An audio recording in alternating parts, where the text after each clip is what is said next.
Aïe l'internet, je voulais attendre la fin du générique. Et en fait, je me dis, il va jamais terminer, je vais être en retard, il est déjà 14h01. On avait dit 14h et je déteste être en retard. Aïe Marie, Aïe Danito, j'espère que vous allez bien. Bienvenue dans ce... Alors, je me suis rendu compte la dernière fois, je n'avais même pas parlé. Nous sommes dans le 20e live Twitch, c'est-à-dire que le dernier, c'était le 19e, et j'avais même pas pensé à le mentionner. Ah, ça fonctionne. J'ai mis... Salut Banana Monkey, j'essaie de paramétrer des trucs un peu plus cool pour vous sur le bot. Et quand vous dites hello, bonjour, est-ce que pourquoi Aile il fonctionne pas? Aile Dead Hunter. Il devrait fonctionner, mais je crois qu'il y a un cooldown à la con. Bref, j'essaye de, de vous mettre des trucs marrants sur le chatbot. Et il y en a. Et il y a des commandes de stream aussi dans la bio. J'ai fait des nouvelles commandes de stream qui sont plus pour la partie perso de ce stream que pour la partie vraiment kingienne. Mais il y a des trucs rigolos quand même. Voilà. J'espère que vous allez bien. On est ni dimanche, il est ni 15h. On est samedi 14h. Parce que j'ai d'autres trucs de prévu ce week-end. Et que ça tombait mieux comme ça. Parce qu'en plus, lundi, il y a une gazette qui va sortir. Donc, comme ça, demain matin, je publie ça sur YouTube. Et lundi, il y aura la place pour publier la gazette. Sachant que je spamme un peu les réseaux en ce moment avec le Kingtober, là. Je vous en reparlerai. Tu vois, pourquoi ça marche pas? C'est relou. Faudrait que je regarde. Pourtant, il est... Attends. Vas-y, on va essayer autrement. Je me demande si...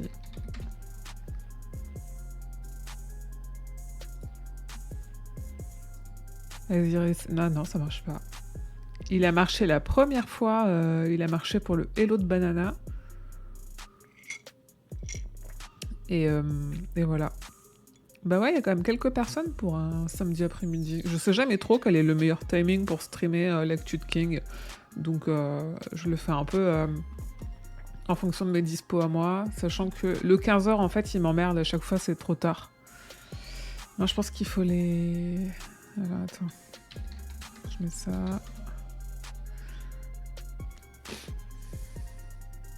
Normalement, ça devrait marcher. Un cooldown obligatoire de 5 secondes minimum est présent pour les commandes mots-clés. Certaines fonctionnalités ne sont pas disponibles pour les commandes mots-clés. D'accord. Ok. Là, c'est censé fonctionner. C'est le tréma ou pas? Ouais, pourtant j'ai essayé avec et sans tréma. Mais bah oui, du coup, Banana Monkey, tu es l'élu, bravo. Un vrai pistolero. Moi, j'espère que tout le monde va bien et que tout le monde passe un bon week-end. Et que la semaine s'est bien passée, tout ça. Que vous avez des plans sympas pour votre week-end.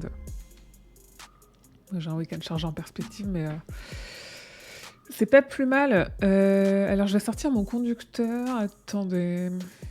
On a dit live 20, c'est ici. Alors. La musique est pas trop forte, hein, on est ok. Ah, en pleine lecture de Bazar, trop bien. Est-ce que tu prépares du coup parce qu'avec le roi Steven, c'est notre prochaine lecture. Là, l'épisode qui va sortir en octobre, ce sera Une sale grippe. On l'a déjà enregistré, mais après, là, on entame la lecture de Bazar et on a un invité en plus pour Bazar. Et du coup, on a entamé la lecture. Tu te coordonnes avec nous ou, j'aime bien les gens qui se coordonnent. Tap, tap, tap, tap, tap, tap.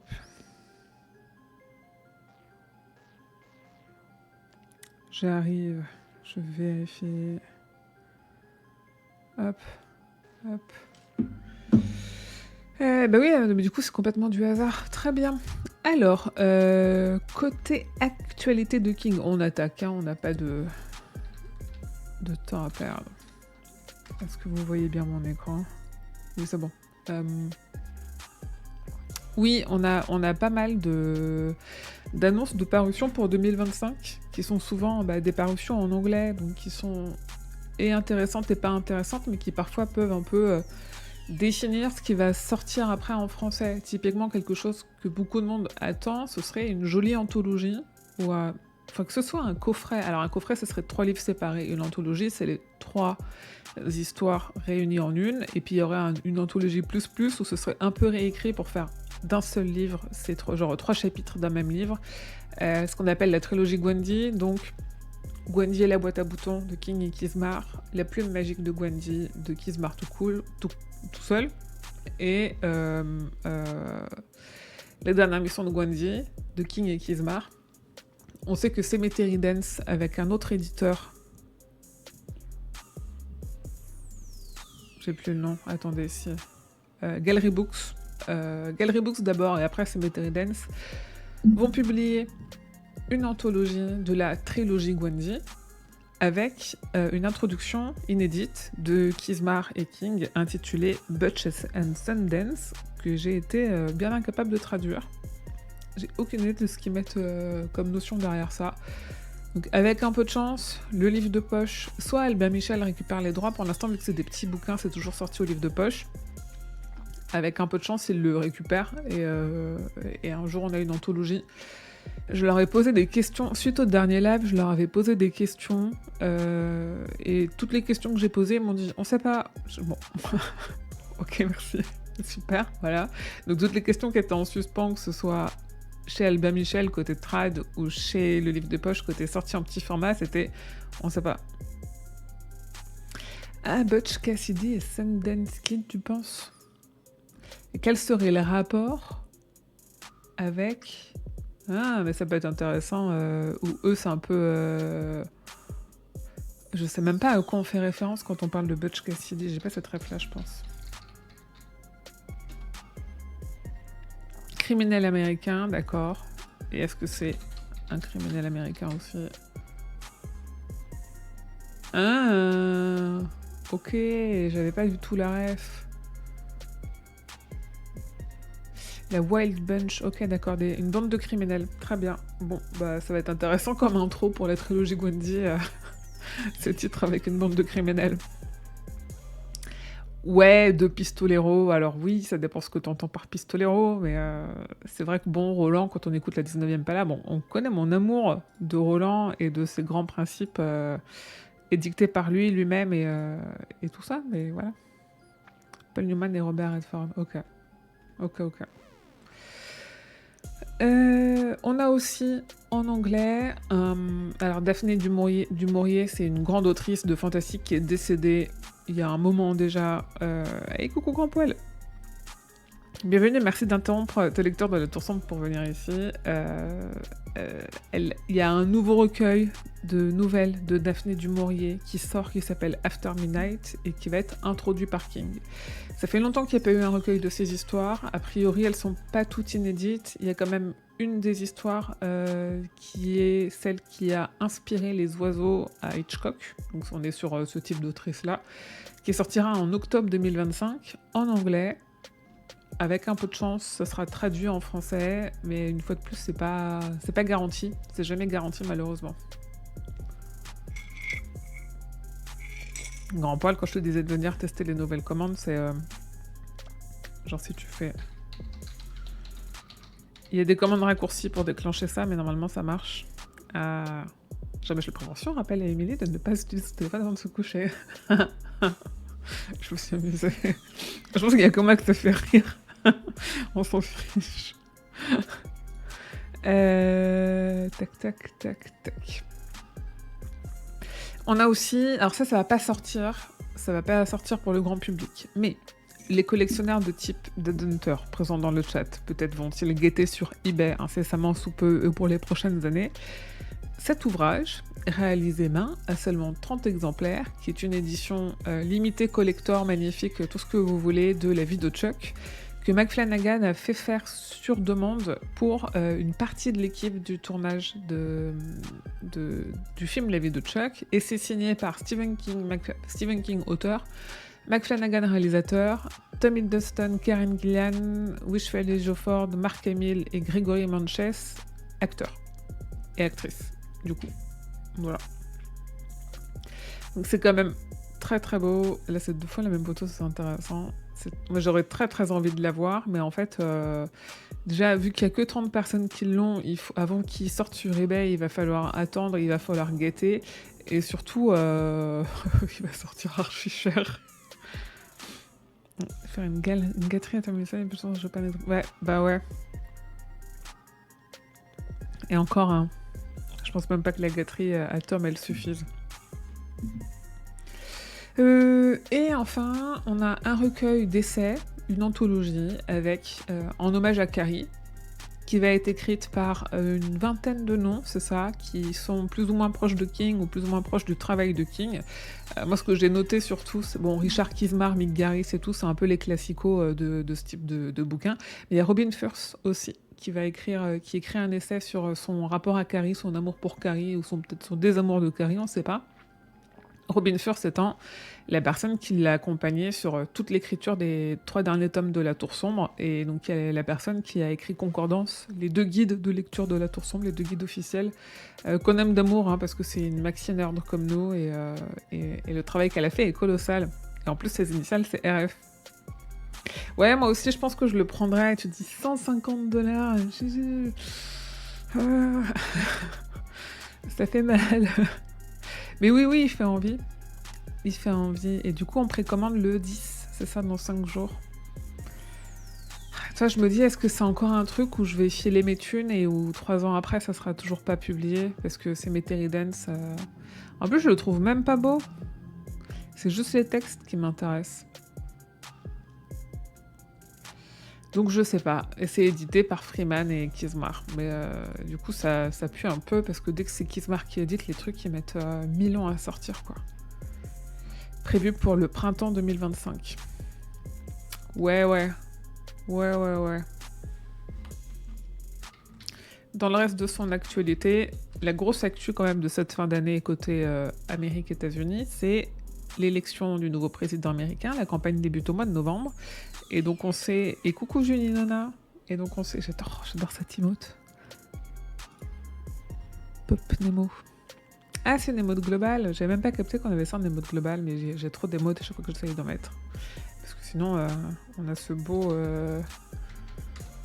Qu'est-ce que je voulais dire? Oui. On sait que King, il est anti-Trump. Hein. Il en parle sur son Twitter, il en parle dans ses livres, n'en déplaise à beaucoup de monde qui a lu Holly et qui a un peu grincé des dents sur le début de Holly, dont le message est clairement faites-vous vacciner, et si vous n'êtes pas vacciné, si vous êtes des anti-vax surtout, et si vous êtes pro-Trump, vous êtes les méchants de l'histoire et vous allez souffrir. Va marcher, grand poil.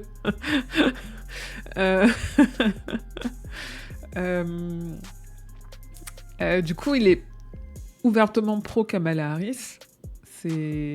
C'était évident, et 2, vu comment il a affiché son désamour de Trump, évidemment qu'il affiche son amour de Kamala Harris. Il y a même eu une photo de lui, il n'y a pas très longtemps, avec une casquette Vote for Kamala, un truc comme ça.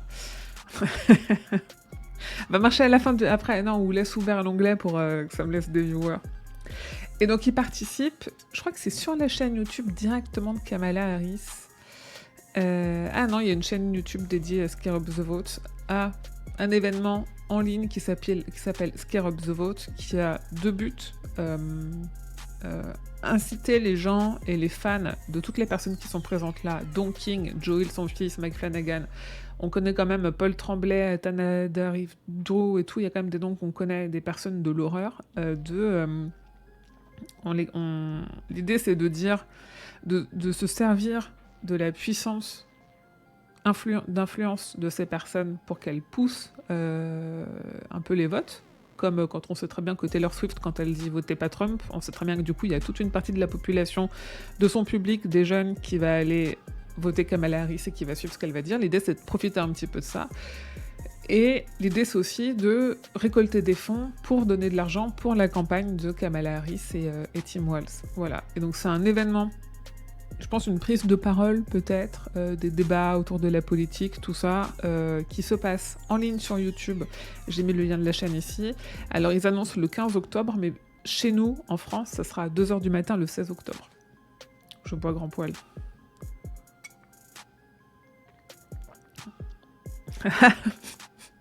Il est tellement oppressif, mon pote. Direct, un abonnement.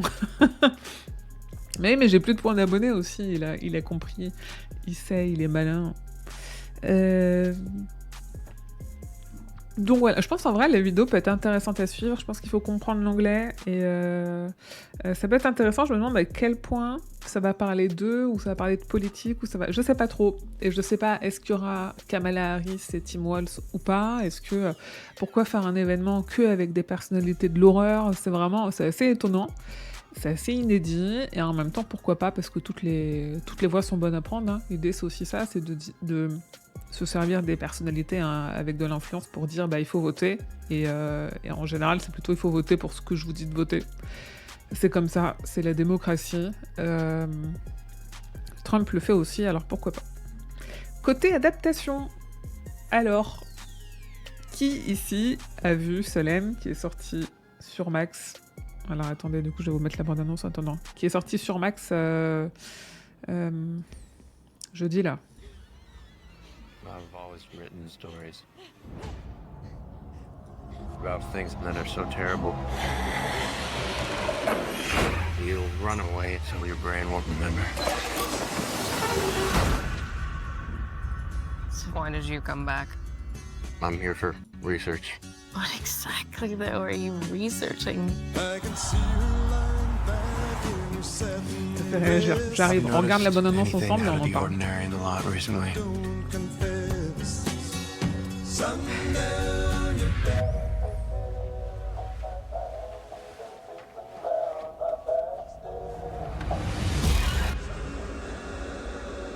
There are some folks who've had some kind of unusual experiences.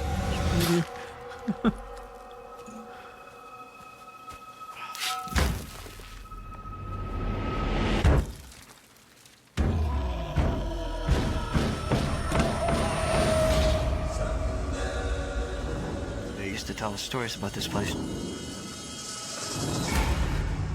You have no idea what you're getting yourself into here.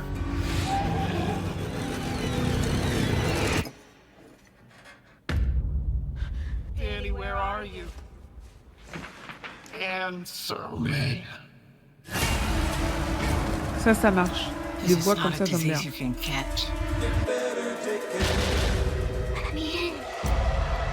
va trop.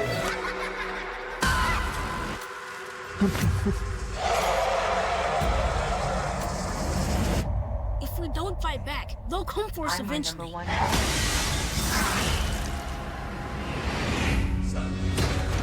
Things have gone bad in the lot now.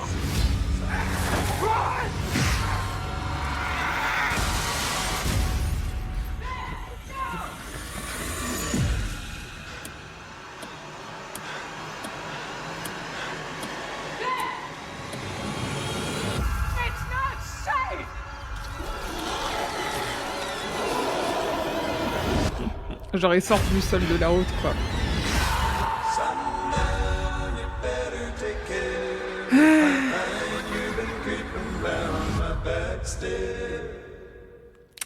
Aïe aïe aïe. Pourquoi j'ai pas eu l'alerte? Il y a eu l'alerte? Il n'y a pas eu l'alerte? Attendez, il y a eu un abonnement, non? Attendez. Merci Charles pour le follow. J'ai pas eu l'alerte d'abonnement. Qu'est-ce qu'il fait mon bot? Vous avez eu l'alerte, vous? Alors, la bande-annonce en dévoile beaucoup, et en même temps, il n'y a pas beaucoup à dévoiler, parce qu'en fait, ça va tellement vite qu'il se passe pas grand-chose. L'adaptation est pas ouf, non, en effet. Alors, attendez, Dead Hunter qui dit « J'ai adoré » avec son smiley cynique, machin. Ah ouais, bah, je l'ai pas entendu alors l'alerte. Ok, tant mieux c'est l'alerte. Merci Grand Poil. Et encore merci Charles pour le follow. Alors, que dire sans spoiler parce que je vois que tout le monde ne l'a pas vu. Bah lisez-le en fait. Du coup c'est ça. Le gros souci, moi au trailer ça se voyait direct. En vrai, regardez. Déjà je me dis, elle est où la maison? Je me dis quand tu fais une Marston House qui ressemble, qui est encore plus propre que la maison hantée de Disney, ça colle pas. La couleur, là, ça c'est pas possible. Ça c'est pas Marston House, c'est pas. Elle est quand même. En fait, si elle est en hauteur, c'est parce qu'elle elle est censée être déjà abandonnée depuis très longtemps, et en plus, genre juste, c'est un peu cradouille là, voilà, c'est juste un peu crade là, et elle est censée avoir, un peu comme dans ça, c'est exactement la même mécanique que ça, c'est une entité maléfique qui a une influence sur une ville, et là, si elle est placée en hauteur, c'est que vraiment, elle la domine et elle la soumet littéralement. Et Salem, c'est une histoire d'une ville pourrissante avec des gens qui sont influencés par la présence de Barlow et de la Marston House et qui sont pas propres et qui sont pas sains et qui sont. Et là, on est vraiment années 70, tout va bien, tout est propre, tout est beau. Regardez, il y a des néons partout, il y a plein de couleurs. C'est trop joli, machin. Et c'est pas ça. Salem, c'est pas ça. Moi, déjà, rien qu'à l'abandonnement, j'avais un souci avec ça, et avec un peu l'espèce de colorimétrie qu'ils ont utilisée. L'image est belle, mais l'image est pas Salem, quoi. Il y a un plan dans la voiture avec la docteure à l'arrière, ça, là. Je me dis, mais non, c'est pas ça, Salem. Ça marche pas. Et après, pour moi, il manque énormément de choses, ça va trop vite. Genre, t'as des personnages, on les a vus 20 secondes à l'écran, et ils débarquent, ils ont tout de suite des enjeux immenses, et ça n'a aucun sens parce qu'on n'a pas pris le temps d'installer les enjeux, on n'a pas pris le temps d'installer les personnages avec leur personnalité. La force de King, c'est quand même les personnages et leur personnalité, et leur contexte personnel, et la façon dont ils pensent, et ce qu'ils pensent et tout. Et là, c'est vraiment... Je crois que c'est le Losers Club podcast, ils en ont parlé, je ne l'ai pas écouté encore, mais le titre de leur épisode, c'est ça n'a pas de cœur et ça n'a pas de mordant. Et oui, ça n'a ni cœur ni mordant, ça ne marche pas. C'est un bon divertissement. Moi, je l'ai vu chez ma pote Mimi avec son mec. On s'est bien marré, et heureusement qu'on était là, qu'on était à 3 devant pour commenter ce qui se passait, parce qu'à un moment donné... Et puis tu te dis, on voit Barlow, et Barlow, je suis sûre que il y aurait eu plus de... Tu mets un plus petit budget, ou tu mets le même budget pour des maquillages et tu le vois moins, plutôt que les CGI dégueulasses qu'on a eu sur lui, c'était plus crédible.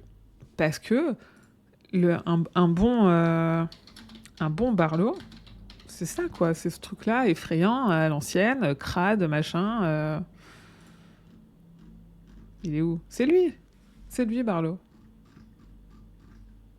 Quand il est dans son cercueil, tout ça, ça marche pas. C'est du New Line qui s'est planté. Parce que New Line, ils font des bons trucs, mais là, c'est New Line qui s'est planté.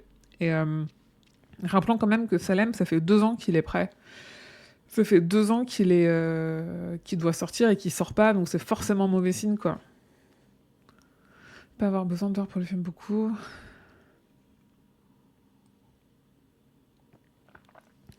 Oui, bah quand on lit le livre, c'est encore pire, en fait, la différence entre les deux. Ah, attendez, est-ce qu'elle est trop forte ? Justement, le seul plan que j'ai aimé, c'est ce sujet, mais c'est 2 secondes dans tout le film, rien de développé dans le film. Même Roger Hauer fait un bon Barlow sans maquillage. Mais oui, le make-up est dégueulasse. Je bois des regrets à l'avoir sorti. Je pense qu'il s'en fiche des... Je pense que les gens le regardent quoi qu'il arrive, tu vois. C'est pas comme si au bouche à oreille, tu fais moins d'entrées au cinéma. Le film est prêt, autant le sortir et le mettre sur la plateforme. D'autant que ça fait quand même un nouveau film, quoi. Ah, Mimi Voilà, j'en parlais, je l'ai vu avec Mimi, et oui, c'était bien raté. Heureusement qu'on l'a vu ensemble. C'est putain... J'ai déjà donné mon avis, mais dès la bande-annonce, ça se voyait que ça allait pas. Il y a tout dans la bande-annonce, et au final, la bande-annonce toute seule, elle suffit, en fait. Donc non. Après, c'est un bon divertissement, voilà. C'est une très mauvaise adaptation, et un film assez moyen, quand même. Rompiche, ouais. Bah, pas rompiche grâce à toi, en vrai, mais sinon rompiche de ouf. Et ouais, et encore les bonnes idées de réal, je trouve qu'elles ont été mal exécutées. Je pense que les gens en attendaient trop de ce film, comme dit King à propos de notre film français Sous la scène, c'est du divertissement. Oui, alors les gens en attendaient... alors, c'est de leur faute si les gens ils en attendaient trop, parce que King, il a dit plusieurs fois... les libertés, je suis pas trop ok quand même. Et en plus... ça fait 2 ans que Warner arrive pas à le sortir, donc c'est comme cellulaire, c'est pas un bon signal, c'est pas du tout un bon signal. Ah ouais, les easter eggs, qu'est-ce qu'on a vu comme easter egg ? À un moment donné, il y a un des enfants au début qui lit, qui a sur sa table de chevet Watership Down de Richard Adams. Richard Adams, c'est le gars qui a écrit Shardik, et Shardik, c'est le livre qui a inspiré Le Gardien de Rayon dans La Tour Sombre. C'est un peu tiré par les cheveux, mais on avait au moins ça comme ref. Après... Ah si, et une Plymouth Fury rouge. Oui. Exact. Oui, Warner est sur la paille, c'est pour ça, ils vont pas avoir de regret de le sortir, parce que de toute façon, il faut mettre du contenu frais sur leur plateforme. Donc pourquoi pas, le truc s'il se fait démolir... je crois que j'ai vu genre sur Allociné, je sais pas, alors moi je suis très peu film, donc je sais pas... c'est quoi, ça serait Rotten Tomatoes pour voir... Tu vois, il a 2,5. Et comme 241 votes, il a 2,5. Moi je vois un resto avec 2,5, j'y mange pas, je suis sûre que je meurs. C'est mort. Oui, je voulais pas spoiler non plus, mais bon, c'est pas... En vrai, toutes les personnes ici qui vont voir le film ont lu le livre, donc c'est pas vraiment du spoil. Ah non, c'est pas celui-là. Ah mais oui, mais les gars... Mais oui, c'est toi Mimi, je crois, qui m'avait dit qu'il y avait un autre Salem. Il faut pas se tromper. Putain, bah oui, mais... Oui, bah il est pas mieux noté, quoi, 2,6. Très bien. Oui, après, il est bien, il est pas bien, c'est vraiment une question d'avis. Qui tout à l'heure disait dans le chat, moi j'ai aimé, j'ai adoré. Ah, Banana Monkey. Alors, en fait, c'est une bonne adaptation. Si tu prends les grands traits, quoi. Genre, si on me demande de résumer en un paragraphe c'est quoi l'histoire de Salem, c'est une bonne adaptation. Après, l'histoire de Salem, c'est beaucoup plus que... Il y a un vampire dans une ville. Non, c'est comme dans ça, il se passe beaucoup plus de choses, et pour les personnages, et pour la ville. Et c'est ça qui manque, et c'est dommage, parce que du coup, c'est pas du King. C'est pour ça que c'est pas du King. Du coup, donc la bande-annonce était sortie. Et qu'est-ce que je voulais vous dire ? Ah oui, si vous l'avez pas encore vu, King, il avait un peu parlé, il avait un peu dit, il y a des différences avec mon bouquin qui me plaisent pas trop, machin. Et dans une interview, on avait eu des indices sur les différences qu'il y avait. Si vous l'avez pas encore vu, vous pouvez aller lire l'article. Sinon, ça n'a plus vraiment aucun intérêt parce que je l'ai publié le 9 septembre, donc bien avant la sortie du bouquin, du film. Faut quand même y au premier film et au livre. Ah oui, non, faut pas comparer. C'est vraiment, en vrai, les adaptations, il faut les prendre avec beaucoup de recul. Et tu te dis, c'est dommage parce que pour toute une partie du public, du coup, King, il est résumé à ça. Et en fait, King, l'auteur, c'est pas ça. C'est là où j'attends beaucoup de l'avis de Chuck, pour le coup. Pour faire justice à ce que c'est King et à ce qu'il écrit, quoi. Ouais, c'est comme Shining. Encore Shining, je trouve que c'est pas le pire dans ce domaine-là. Là, tu vois, je trouve que ça... c'est pire que Shining. Parce que autant que Kubrick, il a fait un truc un peu plus profond. Après, c'est facile, c'est un huis clos, donc t'as pas 500 personnages à gérer. Kubrick, il a pas chopé, pour moi, il a pas pris ce qu'il fallait, ou les choses qu'il aurait dû prendre dans le livre de King, mais il a fait un truc qui est moins en substance que Salem, en fait. Ouais, moi aussi, plus ça va, plus je suis hypée par les retours... Mais je sais pas trop ce que ça va donner. Ça fait un peu peur. Mais bon. Sur le reste des adaptations, qu'est-ce qu'on a ? Eh bah tiens, quand on parle de la vie de Chuck, justement, au Festival du film de Toronto, où il a été diffusé en avant-première, il a remporté le prix du public, ce qui largement participe à la hype. Et en plus, a priori, plutôt quand même grâce au prix du public, ça a un peu mis en confiance des distributeurs, parce qu'il a été acheté par Néon, qui est le même distributeur que The Monkey, l'adaptation de Le Singe qui sort en février, il faut suivre. Et donc Néon va distribuer La vie de Chuck, a priori, plutôt à l'été 2025. Donc un peu avant l'été, pendant l'été, un peu à la fin de l'été, on sait pas trop. Normalement au cinéma, je pense que c'est un film de cinéma, un beau film de cinéma, clairement. Mieux que Shining de Mick Garris, en fait c'est compliqué, ça dépend quels sont tes critères de notation du mieux pas mieux, parce que au moins le Shining de Mick Garris, il est imbitable, mais c'est King qui a écrit le scénario, donc en termes de fidélité aux personnages, fidélité à l'intention des personnages, à leur contexte, à tout, à leur âme, à leur réflexion, à leur torture et tout, on ne fait pas mieux. Mais le film est imbitable. Il manque un équilibre entre des libertés qu'il faut prendre et des coupures qu'il faut faire, et un peu le respect de l'œuvre originelle. Et c'est là où Salem s'est planté, parce que c'est pas du King, en fait. King, oui, King, c'est le Shining de Mick Garris, du coup. Oui, de toute façon, c'est quoi, c'est 3 épisodes d'1h30, un truc comme ça. Donc, un peu comme je vais faire une référence à Grand Poil, mais comme les Brandon Sanderson, où t'es pas censé lire 5 tomes en une semaine, quoi. Genre comme moi, là, sur One Piece. Moi, je traîne sur One Piece, mais parce que j'en ai lu 3-4 d'affilée, et 3-4 d'affilée, c'était trop. Donc il faut que j'en lise 1-2 de temps en temps, et basta, quoi. Oui, bon, ça va. C'était pour vérifier que t'étais encore là. Non, mais ça a l'air bien, Brandon Sanderson, mais jamais de la vie, je m'y mets. La flemme des cycles. Et en parlant de film, ce matin, ou là, juste avant le live, genre à 13h30, j'ai posté une info. Je sais pas, une OD de One Piece avec sa moins 4-5. J'ai pas fait une OD, juste je me fais chier. C'est pas une overdose, au contraire. C'est juste, c'est sous-dosé ce truc-là, tu vois. Ça a absolument aucun intérêt.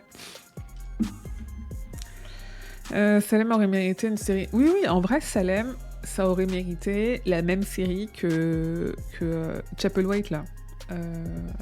Celui qui garde le verre. Pardon, Grand Poil. Le pire, c'est que tu vois là, j'ai fini un bouquin cette nuit et je me suis dit, avant de commencer le recueil de nouvelles d'horreur que j'ai en papier, ce week-end, je vais me trimballer Makobo. Et donc, qu'est-ce que je vais lire sur Makobo ? Je vais lire du One Piece. Et donc, du coup, j'ai commencé le tome 9 tout à l'heure. Donc, tu vois, je persévère. Voilà, Chapelwaite, c'était vraiment bien. Et pour moi, il faut faire un Salem façon Chapelwaite. Même en termes d'ambiance, on y est complètement. C'est long, mais c'est du King. À un moment donné, les gars, il va falloir qu'ils comprennent que King, c'est long. Mais c'est long pour une raison. C'est long parce que ça installe un contexte et ça explique des personnages. Et tu le fais pas en 1h50, quoi. C'est pas possible. De toute façon, les maîtres étalons sont les enfants du maïs.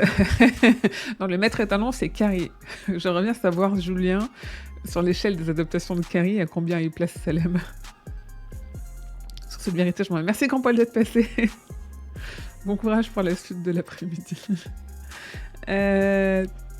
Donc, Running Man, on a eu des nouvelles infos là, in extremis, à 13h30. Sorti au cinéma aux États-Unis, 21 novembre 2025. C'est ça. Et donc, du coup, en général, quand aux États-Unis, ça sort un vendredi, parce que je vérifie. C'est ça sort un vendredi aux États-Unis. En général, nous, on l'a du coup 2 jours avant, on l'a la même semaine. On l'aura sans doute le 19 novembre 2025. Jour de sortie de la 19e Palabre. Faut faire un épisode spécial. Ouais, je crois qu'il y a un mouvement qui a été lancé pour faire une review de Salem. Mais en fait, il va falloir que quelqu'un le monte. Je pense que du coup, ça n'existera pas. Parce que on a des idées, mais on a de la flemme surtout. Donc peut-être que ça n'existera pas.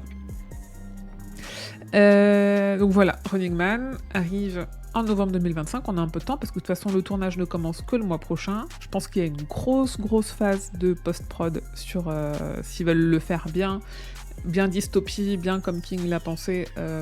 Il y a quand même pas mal d'FX et il va falloir que ce soit propre et que ce soit carré. Et on a eu 2 nouveaux noms au casting. Karl Glusman, qu'on a connu dans Civil War. On sait pas quel rôle ils vont jouer, tous les deux. Cette personne-là, j'aimerais bien le voir tout seul en fait. Là, voilà, cet homme qu'on a vu dans Civil War, et Cathy O'Brien qu'on a vu dans Twisters aux côtés de Glenn Powell, n'est-ce pas ? Tellement badass, incroyable, j'aime beaucoup. Ces 2 personnes-là rejoignent le casting de Running Man. Donc là, vu que le tournage commence, a priori, on va être tranquille pendant un petit moment. Les seules infos qu'on devrait avoir ces prochains temps, c'est des nouvelles infos de casting, en gros. Non, il y a peu de persos féminins. Après, ils peuvent transformer des persos masculins en persos féminins pour essayer de le moderniser un petit peu. Donc ça va être ça. Soit créer toute pièce, soit changer, tu vois. Parce que ça se fait beaucoup ça maintenant, de se dire... Ok, le livre, il est de son époque, il date des années 80, donc du coup, il y a peu de femmes, mais en fait, ça change pas l'essence du livre si on met une femme à la place d'un homme et que genre tel adjoint, tel shérif, c'est un homme dans le bouquin, c'est une femme dans l'adaptation, ça fonctionne, ça peut être ça. Oui, ça change. Là, pour le coup, ça change rien à l'histoire. Je dis pas que c'est pas le cas pour toutes, mais là, ça change rien à l'histoire. Et sur les adaptations, tic tic tic, tic tic. L'Institut, la série dont le tournage a débuté normalement, a 11 nouveaux noms. Là, il y a beaucoup de monde parce que c'est quand même l'histoire d'un enfant qui se retrouve dans un institut avec d'autres enfants. Donc il faut, entre tous les médecins, l'enquêteur, entre guillemets, tout ça, et tous les enfants, il faut enquiller du nom. Donc du coup, là, je vous ai mis, je vous le refais pas là maintenant le détail, mais vous avez le lien sur le site, hein, tout le détail de tous les nouveaux noms. Eux, pour le coup, on connaît leur rôle. Et ça a l'air plutôt fidèle. Pardon, ça a l'air plutôt cohérent, en tout cas. Et là, on a tous les noms qu'on connaissait déjà, notamment on a quand même Mary-Louise Parker et Ben Barnes dans des rôles principaux d'adultes qui sont pas mal. Et moi, je suis plutôt en phase avec Luke Ellis, qui est joué par Joe Freeman. Je trouve qu'il a la bonne tête, il est là, mais on le voit pas très bien. Le personnage principal, le gamin. Ah oui, mais du coup... un peu grand, mais... ça me dérange pas tant que ça. Je sais plus quel âge il a dans le bouquin exactement, mais ça me dérange pas tant que ça. Voilà. Côté adaptation, ce qu'on avait. Et ouais, il y a du beau nom. Mais en vrai, dans pas mal des prochaines adaptations de King, il y a quand même pas mal de beaux noms. Pourquoi je suis tout orange là? Attendez. Non. Ah bah non, bah, du coup c'était pas du tout ça. Mieux. En même temps, les enfants trop jeunes, c'est compliqué à gérer ce genre de choses. Ouais, ça a bien marché pour ça quand même. Et là, je pense que c'est un projet un peu plus long peut-être. Moi, je l'imaginais comme ça, mais plus petit, tu vois. Parce que là, il a l'air immense. Il a l'air vraiment très grand. Et pourquoi pas, hein, les ados de la nouvelle génération, ça c'est vraiment une phrase de boomer. Ils sont grands. Voilà. Sur les adaptations. Sinon, dans les diverses choses qui sont sorties en septembre, nous avons un nouveau podcast de la 19e Palabre qui est sorti le 19 septembre, comme d'habitude, et on a commencé Magie et Cristal. C'est notre premier épisode dédié à Magie et Cristal, le tome 4 de la Tour Sombre. Et on a lu de où les chapitres 1 à 3 inclus dans la partie 1. Et là, on enregistre ce lundi la suite. La suite, du coup, c'est les chapitres 4 et 5 de la partie 1. Ça sera pour l'épisode qui sortira en octobre, là. On a aussi un nouvel épisode de la 19e Palabre qui est sorti, de Roi Steven qui est sorti sur une sale grippe. Ah, c'est marrant. Attendez, je réfléchis. Si là, on a fait une sale grippe... Ah non, c'est la presseuse qu'on fait le mois prochain. Je me suis trompée, parce que Marie, quand tu disais que tu es en train de lire Bazar et que je te disais « Ah bah, il y a une sale grippe qui va sortir, après il y aura Bazar », c'est l'inverse. Une sale grippe est sortie en septembre. La presseuse va sortir en octobre. Et après, en novembre, on attaque Bazar et on le fera en 2 fois. Voilà. En gros. Donc un nouvel épisode du Roi Steven où on parle de Une sale grippe, qui est une histoire qui se passe dans l'univers du fléau, mais pas tout à fait dans l'univers du fléau. Ça, voilà, je vous en reparlerai. Comment je vais vous montrer ça? J'ai envie d'éternuer.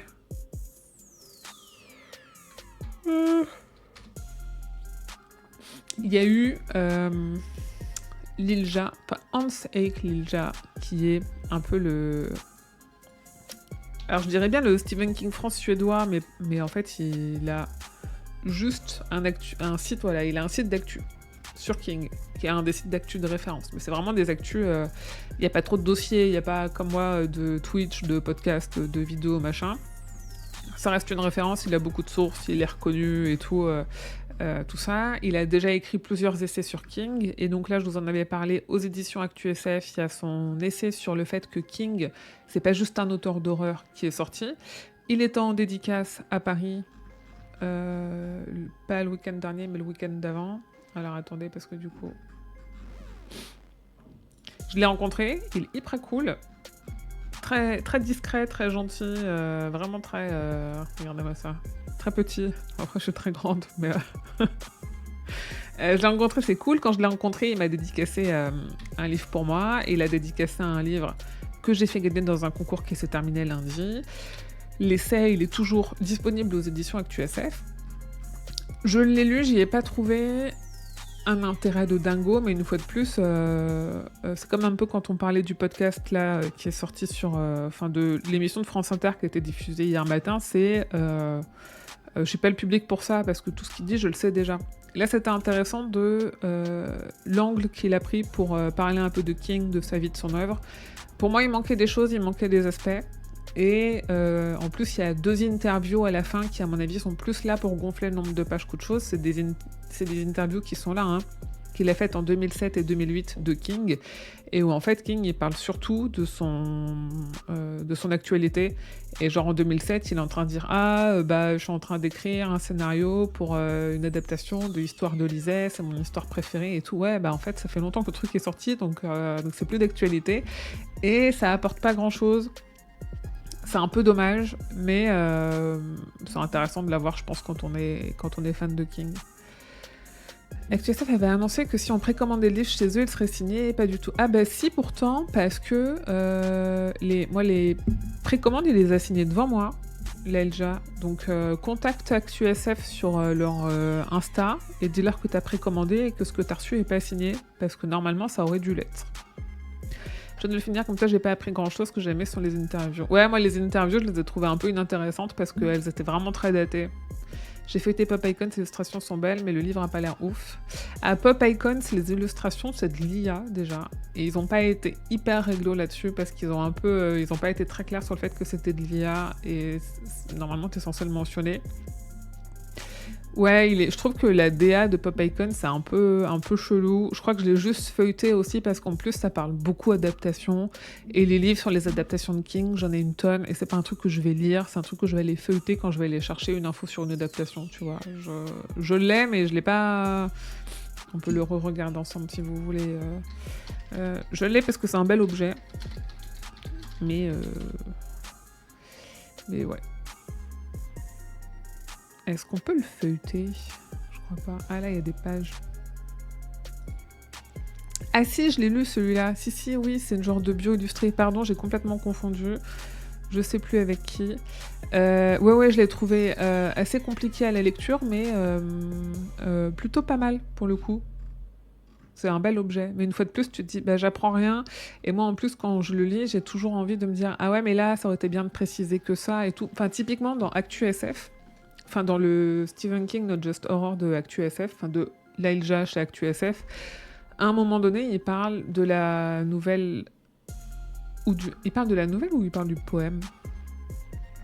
Je crois qu'il parle du poème Brooklyn August de King, qui est paru dans Rêves et Cauchemars. Et en fait, ce qui manque, c'est une note de l'éditeur pour dire que cette nouvelle a été retirée de la traduction française, parce qu'il le dit pas. Donc en fait, l'Ailja, il dit « Ah bah oui, mais King, il adore le baseball, et il a écrit dessus, et il y a un essai et un poème sur le baseball qui sont parus dans tel recueil. » Et là, il manque une note de l'éditeur qui dit « Bah oui, alors c'est dans le recueil, mais par contre, la VF du recueil, ils l'ont coupé, cet essai et ce poème, donc vous les lirez jamais en français. » Sauf le poème qui, depuis, a été traduit. Mais, et pour moi, il manquait un peu une relecture, un peu de quelqu'un qui connaît pour pouvoir apporter un peu cette info-là, parce que du coup, c'est un peu trompeur.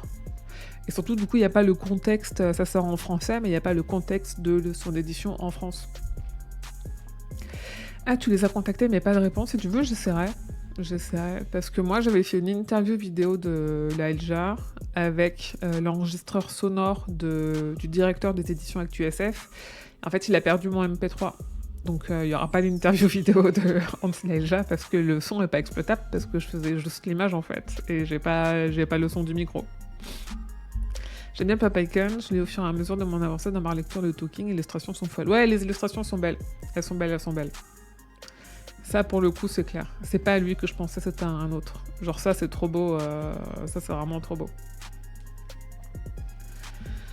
J'ai plus pris le bouquin parce que déjà quoi. Ouais, c'est ça, moi aussi, il y a des choses que je les achète en me disant ça fait un geste, et pour l'éditeur, pour lui dire cool, c'est bien de publier des trucs sur King, continue parce qu'on en manque en France. Et pour la LGA, pour dire cool, putain, tu fais un super boulot. Et du coup, j'espère que dans le même sens, vous donnez au Tipeee parce que. Est-ce que je n'ai pas l'info pas? Il y a une surprise qui arrive en novembre sur Tipeee qu'on est en train de préparer. Ça fonctionne. Oui, c'est un coup. Ouais, en fait, il aurait fallu en acheter 2 et en couper pour en encadrer. Clairement. Clairement. Sur le reste de sur le reste de l'actu, ça se voit là. J'ai lancé. Moi, j'aime bien dessiner un petit peu. Il y a longtemps, je faisais des cours de dessin que j'ai abandonnés parce que beaucoup de temps, beaucoup de machin, trucs. Et j'ai longtemps participé à Inktober, qui est un challenge de dessin dont l'idée est on fait un dessin par jour par thématique. Et l'idée, c'est de montrer aussi que le dessin, c'est un muscle, le dessin, ça s'apprend. Et même si on commence sur un bout de post-it au stylo bille à faire un truc raturé de 4 secondes, on se rend compte que au 31e jour, notre truc raturé de 4 secondes, on est un peu plus à l'aise pour le faire.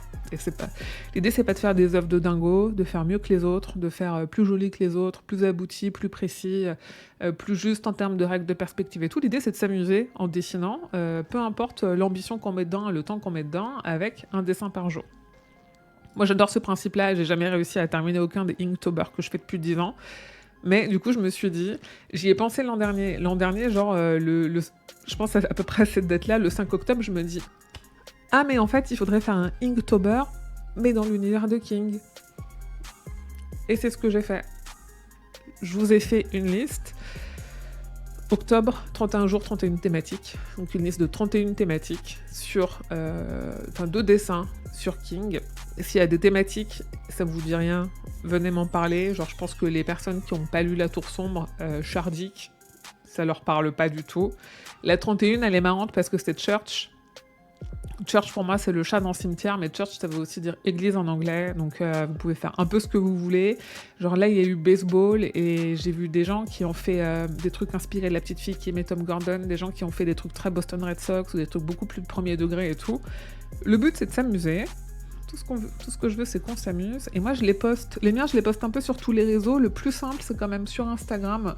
Parce que sur Instagram, du coup, j'ai fait une petite story à la une. Si elle veut bien charger. Où tous vos dessins à vous que je trouve, je les poste. Donc ça, c'est moi, mon premier jour. Et après, voilà, il y a des... Ça, c'est les dessins du premier jour des personnes qui ont participé au challenge sur Instagram et que j'ai trouvé. Des clowns. Voilà. Le deuxième jour, c'était Cujo. Donc, bim, des petits Cujo avec des clowns que j'ai trouvé un peu à rebours. Des Cujo, machin. On a eu... Alors, attendez. On a eu balle de promo. Moi, j'ai fait ça. En référence à Carrie, évidemment. On a eu baseball. J'ai juste fait clairement le dessin de la flemme avec le logo des Boston Red Sox sur une balle de baseball qui n'a absolument aucun relief. Aujourd'hui, c'était Tour Sombre. Donc aujourd'hui, j'ai fait ça. Et c'est clairement inspiré du logo de la 19e Palabre, n'est-ce pas? Avec ces 12 rayons là. Évidemment, le 12e, il est caché. Et ça continue comme ça. Demain, c'est Araignée. Après-demain, ça sera Machine à écrire. Lundi, c'est Eclipse. 9, c'est Mathurin, la tortue de ça et de la Tour Sombre. Après, c'est Manoir, tout ça. Voilà. Si vous voulez vous amuser à gribouiller, partagez sur les réseaux sociaux avec les hashtags qui sont là et en me taguant, comme ça je les vois et je les partage. Ou sinon, sur le serveur Discord, directement, on a un chat où on poste nos dessins, on en discute, on se félicite, on s'auto-congratule, tout ça. C'est plutôt... Oui, demain il est un peu trigger. Moi j'ai une amie, parce que du coup je les poste aussi sur mon Insta perso. Je les cross-poste en fait, et j'ai une amie qui est hypraphobique des araignées, et je la vois ce soir, et je me suis dit, il faut que je pense à la prévenir ce soir que demain je poste un dessin d'araignée. Parce que je suis assez fière de mon dessin d'araignée de demain, et je pense qu'il y a moyen que ça la trigger un petit peu. Donc oui, si vous le faites, prévenez vos amis que demain, a priori, on met des araignées dans nos feeds d'Insta.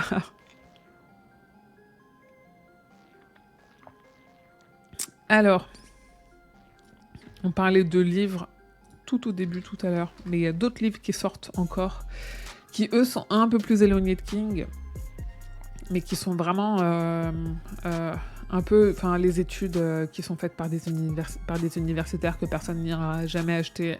On a, voilà, une étude des suites aux adaptations de Stephen King, en anglais, 170 pages, à moins de faire l'araignée mignonne qui avait un moment sur Internet. Oui, comment elle s'appelait Spider machin, oui. Et encore, quand t'as une phobie des araignées, ça... comment elle s'appelait? C'était elle, c'était Lucas. Lucas the Spider. Je l'adorais aussi, elle est incroyable. Tu me donnes envie de revoir les vidéos, on est complètement hors sujet maintenant. Elle était toute mignonne. Ah, la pub, shit. Donc, on y reviendra après la pub. Oui, elle est mignonne de ouf, mais en même temps, les gens qui ont des phobies des araignées, mignonne, pas mignonne, il y a la phobie se déclenche. Après, peut-être de façon moins violente avec ça qu'avec une grosse migale toute poilue. Et encore parce que mon ami en question me disait, bah, les grosses migales toutes poilues, à un moment donné, il y a presque un truc de...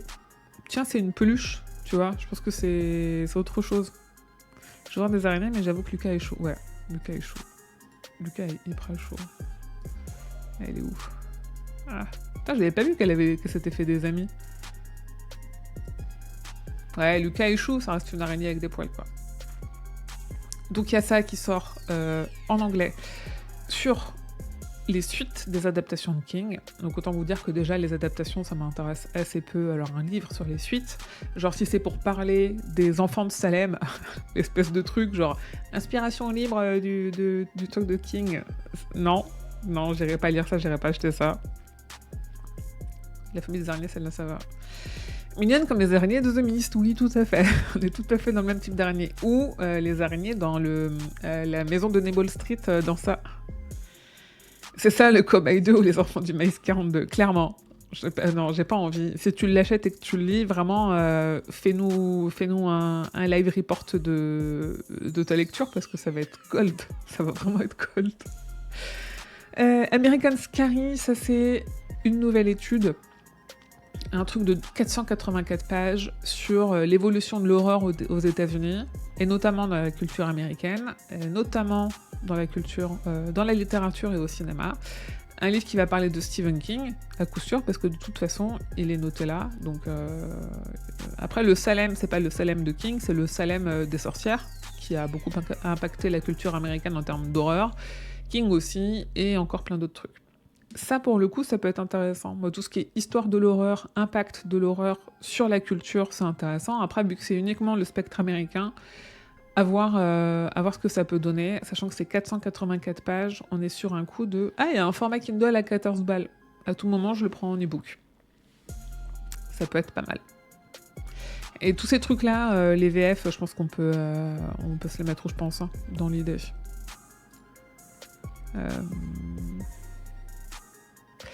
Et en parlant de prix, c'était en quelle année ? En 2022, les éditions Taschen, dont moi j'ai certains livres, genre des livres de photos, tout ça, qui sont des très belles éditions, notamment c'est des très beaux objets, et quand je dis des belles éditions, c'est que c'est très bien édité. Ils avaient sorti un livre en édition limitée sur Shining, le film de Kubrick, et pas Shining, le livre de King, de 2000 pages, qui coûtait 2500 €.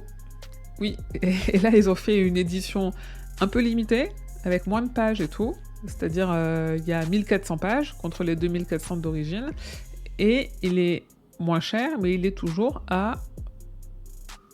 vas-y, accepte. À 100 balles. Du bon.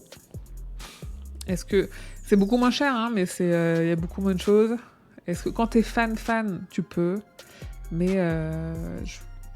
moi je suis pas très livre-objet dans l'idée, donc j'irais pas mettre 100 €, surtout pour l'adaptation pour le Kubrick, quoi. C'est vraiment, on aurait des photos de King sur son processus d'écriture, machin truc, évidemment j'y vais. Là un peu moins, je me dis Shining c'est vraiment un gouffre afrique, c'est un délire, la licence Shining, je sais pas si ça marche du coup, l'argent qui se font dessus, mais pourquoi pas, hein, je sais qu'en termes de pop culture ça a eu beaucoup d'impact, mais ouais, à voir. Ah oui. Par contre, un truc intéressant, et qui est en accès gratuit, c'est le documentaire de Julien Dupuis, qui est sorti. C'était en quelle année? Parce que moi, je l'ai interviewé pour la Gazette. Alors, attendez. Il date de quand cet épisode? En 2020, en octobre 2020, Julien Dupuis sort Stephen King, Le Mal Nécessaire. En vrai, un très cool documentaire de 52 minutes avec beaucoup d'images d'archives de King, c'est-à-dire assez peu de voix off, vraiment juste King dans son contexte, King les interviews, voilà, on a plein de vieilles images de lui, des images d'archives qu'on n'avait encore jamais trop vues. De lui qui parle et pas de gens qui parlent de lui, et ça c'est toujours intéressant. C'était sorti sur Arte en 2020, ça avait été pendant très peu de temps sur la chaîne YouTube d'Arte. Là c'est revenu et sur la plateforme d'Arte et sur la chaîne YouTube d'Arte. Et c'est sorti il n'y a pas si longtemps que ça, il y a déjà 72 000 vues, je l'ai vu tourner partout, en vrai il vaut le coup, il est vraiment très bien, j'ai vu qu'il avait été diffusé en Espagne aussi, allez le regarder parce que c'est 52 minutes, le travail est super. Julien, je le connais, on avait fait une table ronde avant une projection, une soirée spéciale King, on avait fait une table ronde tous les deux dans un cinéma et il avait été hyper cool, il connaît très bien son sujet, il est très gentil, il est clairvoyant, il est très bien. Je l'avais interviewé aussi, allez écouter si vous voulez, il est encore valable, une interview d'1 heure sur justement son approche du documentaire, comment il l'a préparé, qu'est-ce qu'il voulait dire avec ce documentaire, qu'est-ce qu'il voulait montrer, qu'est-ce qu'il voulait faire de différent avec tout ce qui a déjà été fait. C'est une interview d'1 heure qui est disponible dans le flux de la Gazette du Maine. Franchement, 52 minutes, c'est rien du tout, allez le regarder. Ouais, ce docu est super. Ce docu est vraiment top. Et en plus, c'est un gars... A priori, un gars bien qui l'a fait, sinon je vous le vendrai pas comme ça. En fait, c'est moi quelqu'un avec qui j'échange de temps en temps et qui vraiment, c'est vraiment cool. Et en parlant podcast, je vous en ai parlé vite fait tout à l'heure. Hier matin sur France Inter, c'était ça. Il y a eu Grand Bien vous fasse l'émission, qui est une émission sur...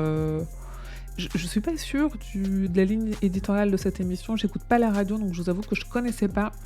En fait, ils avaient un épisode, une émission qui était consacrée au plaisir de lire King, qui a été un peu coupée en deux parce que hier on a appris le décès de Michel Blanc, l'acteur français Michel Blanc. Donc forcément, toute la première partie a été plutôt consacrée à rendre hommage à Michel Blanc, tout ça. Et on a une deuxième partie avec entre autres Maxime Chatham, l'auteur, et Bastien Ligier, le rédacteur en chef du magazine Lire, qui parle de King, qui parle de le plaisir de lire King, et surtout, alors on en parlait sur le serveur Discord tout à l'heure, il n'y a pas un grand intérêt à ce genre d'émission pour nous qui connaissons King et qui sommes convaincus de la qualité de ce qu'il écrit, mais c'était agréable d'entendre, de se dire ok, sur France Inter, à 1 heure de grande écoute, dans une émission qui est écoutée et appréciée, d'entendre 2 personnes reconnues dire King, il écrit extrêmement bien. Les chroniqueurs aussi étaient en mode mais il écrit très bien, faut arrêter de le cantonner à l'horreur. Vraiment, il y a Écriture mémoire d'un métier, c'est une bible pour tous les auteurs, les autrices.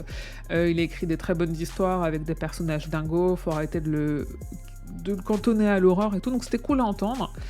Après voilà, ouais, je me suis endormie dessus. Après voilà, nous ça nous parle pas. Clairement, moi ce genre de truc, je me dis oui, tu prêches une convaincue, en fait, c'est ce que je dis en live Twitch depuis 20 épisodes. Stephen King France, ça fait 12 ans que je fais Stephen King France, ça fait 12 ans que je dis ça, donc je sais. Mais c'est important, à des heures de grande écoute, de réussir à contribuer à sortir King de ce truc Nuno, c'est pas de la vraie littérature, ou Nuno, c'est que de l'horreur. Donc je trouve que ça y contribue, que c'est une bonne chose. Mais on n'est pas la cible, donc c'est... Voilà. Après, vous pouvez aller l'écouter, hein, c'est 53 minutes. Je pense que ça commence un peu avant, genre au bout de 25 minutes, ça commence à parler de King. Vous mettez en 1,5, en 20 minutes, c'est plié. Voilà. Ce qu'il nous reste, c'est la partie...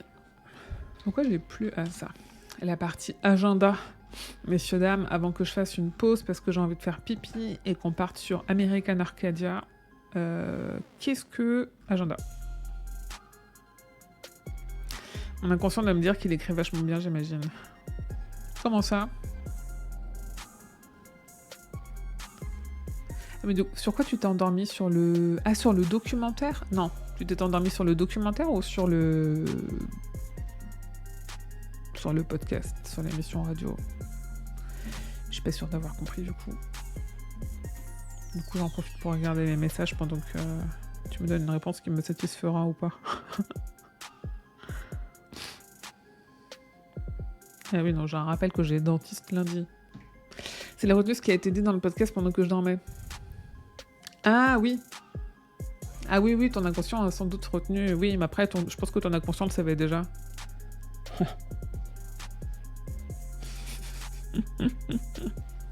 Ouais. Alors, côté agenda, la comédie musicale coécrite par King repart en tournée. Elle se joue normalement, je ne suis pas allée vérifier si ça tient toujours parce que ça date un peu, à Omaha. Je crois qu'ils cherchaient encore un peu de financement. Donc dans le Nevada, du 17 au 27 octobre.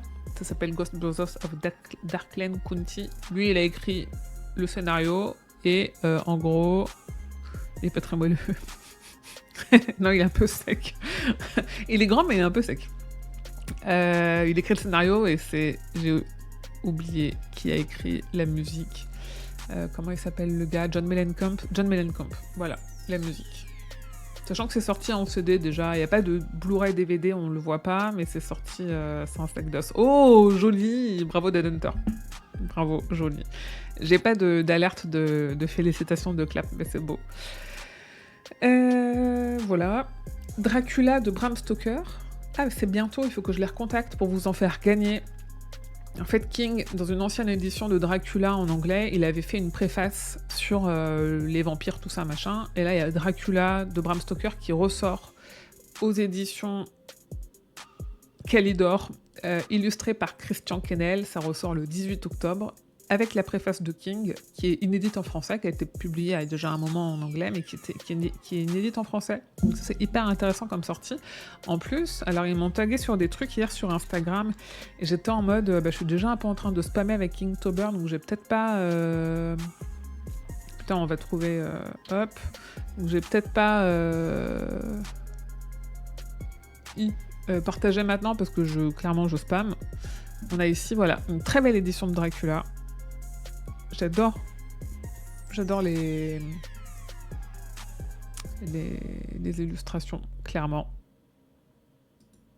C'est chouette. En vrai, je me suis un peu fait chier sur les lectures de Dracula, je vais pas vous mentir. Celui-là, il est très beau, je vais essayer d'en récupérer un pour vous en faire une vidéo, vous le présenter. Et... attendez, je vais le noter. Contacter Calidor. Et il faut que je repartage ça. Parce qu'en plus, du coup, il y a un texte, si vous voulez lire tout King et que vous n'avez pas lu en anglais, ce texte-là, en français, il est inédit. Petite nouvelle sympa concernant Frank Darabont qui revient à la réal sur 2 épisodes de la série 5 de Stranger Things. J'ai vu ça, ce qui est marrant parce qu'il a fait tout un pataquès il y a 2 ans en mode « Nounou, je prends ma retraite, plus jamais je réaliserai machin truc. » Et en fait, il revient. Enfin, grand bien lui fasse, hein, mais voilà. Et pour finir sur octobre, on a... Ah, alors attendez, parce qu'il y a des trucs que j'ai pas mis dans l'agenda. Dans l'agenda, il faut que je mette Running Man l'an prochain. Je me fais ma to-do en même temps, hein, vous m'en voulez pas. Running Man et attendez, c'était quoi là? Scare Up the Vote. Parce que ça date de ce matin. Je me suis levée tard déjà. J'avais fini Dracula, ouais. Bah Dracula, en fait, moi je pense que j'avais trop en tête l'adaptation et que en fait tout le milieu il m'a pas intéressé vraiment. J'étais en mode mais pourquoi tu mets 1000 ans à mourir en fait? Juste genre le die already, tu vois, de meurt et on passe à autre chose et on n'a pas assez vu Dracula, il y avait pas assez... je m'attendais à un truc plus romantique et ça l'était pas. Et du coup j'ai lu Frankenstein aussi cette année et j'ai largement préféré Frankenstein. Pour parler un peu de littérature gothique horrifique de cette époque-là. Franchement, Frankenstein largement avant Dracula. Ça... Donc le cobaye sort en Blu-ray et DVD le 23 octobre. C'est une adaptation... C'est une libre adaptation, disons, une vague inspiration de La Pastorale de King. la nouvelle qui est parue dans Danse Macabre. Le 24 octobre, il y a la première convention dédiée à King qui se passe aux États-Unis, du 24 au 27 octobre. Il y a quelques podcasts anglais qui y participent. Il y a, je crois, François Vaillancourt qui est un des illustrateurs de Cemetery Dance qui participe, qui est un Québécois qui est très gentil parce qu'en plus du coup il parle français, il est présent sur le groupe Facebook, il discute avec les fans, tout ça, il est très cool. Voilà, il y a pas mal de monde. Nous, ça nous concerne pas trop parce que c'est un peu loin, donc c'est une première, on verra bien comment ça se passe. À tout moment, du coup, il y a une deuxième l'an prochain et j'y vais. Mais là, King n'y va pas et aucune personne de sa famille n'est annoncée. C'est vraiment un truc de fan avec... En fait, il y a beaucoup de gens qui étaient déçus sur les panels parce que, genre, il y a un panel pour les collectionneurs de livres, il y a un panel pour les collectionneurs de figurines, il y a un panel pour les adaptations.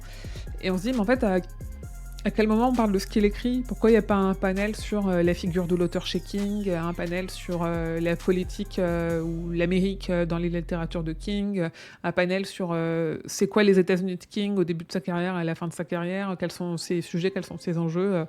Il n'y a pas ça. Et moi, en fait, c'est ce qui m'aurait intéressé si c'est dépenser 4000 balles pour aller aux États-Unis pour ce truc-là et juste entendre parler des figurines, des livres de collection et des adaptations, je me dis bah non. Bah non, du coup, c'est trop loin, ça m'intéresse pas. Donc pas cette année, peut-être l'an prochain, c'est leur fond en fonction de ce qu'ils font. Et le 30 octobre, pour finir juste sur les actus d'octobre, on a la nouvelle édition de Danse Macabre chez JC Lattès avec une nouvelle traduction. Voilà, Danse Macabre, recueil de nouvelles, hein, un des meilleurs recueils de nouvelles, hein, ou en tout cas avec des nouvelles qui sont très très... je pense que parmi les nouvelles qui m'ont le plus marqué, c'est quand même les nouvelles qui sont dans Danse Macabre. Donc voilà. Sur cette partie actualité de King, si c'est bon pour vous, content d'avoir pu assister au live. Bon week-end. Ah, merci Banana Monkey. En effet, je vais couper ici. Enfin, je vais faire une pause ici et ça coupera sur YouTube. Merci sur YouTube d'avoir regardé jusqu'ici. Je fais une courte pause et après on part sur American Arcadia. On continue American Arcadia que j'ai déjà streamé ici, qui est un genre de jeu un peu escape room façon Truman Show. Je vous dis à tout de suite pour les personnes qui sont là. Et ouais, bon travail de Hunter. Et salut Danito. Et que vos journées soient longues et vos nuits plaisantes pour les personnes qui partent et les personnes qui sont sur YouTube.